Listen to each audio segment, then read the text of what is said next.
Whenever it rains, some of the water soaks through the layers of soil and rocks, where it's stored in underground areas of earth called aquifers. My windmill's not just an ornament.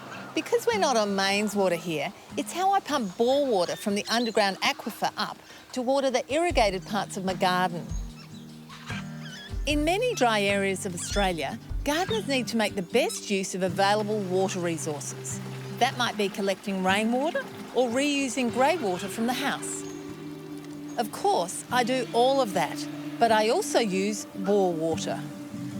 Bore water is not without its challenges.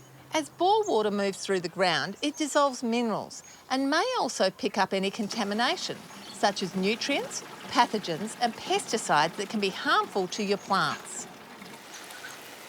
If you're going to use bore water, it's worth getting a test to check the salinity levels. I've just recently had mine tested and it's 1700 parts per million. Now that's quite high, but with a bit of care, I can still use bore water in my garden. Through trial and error, I've learned to use bore water with a sprinkler rather than drippers, which get clogged up by the salts.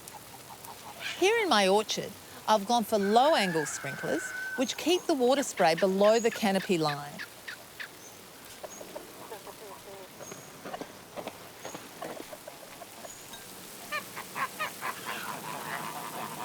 I try to water early in the morning or in the evening because I find if I water during the heat of the day or when it's really windy, the salt concentrates on the foliage due to higher evaporation rates. Now, of course, not all plants are going to thrive on bore water because it can stunt growth and cause foliage burn. I've had no luck with beans and cucumbers, and blueberries and bore water are not a good mix. But other plants have boomed, and I reckon my tomatoes even taste better because of the salt.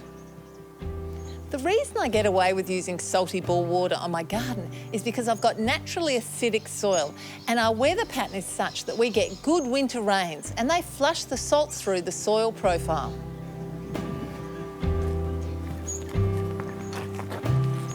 Now remember, bore water is not for drinking and bore water quality can vary hugely. You must have a licence or permit to access your bore water, and there are some considerable costs in drilling the bore. And of course, bore water is not an unlimited supply. It depends on many factors, including the health of the water table. But for many gardeners, bore water used carefully can be a real boon.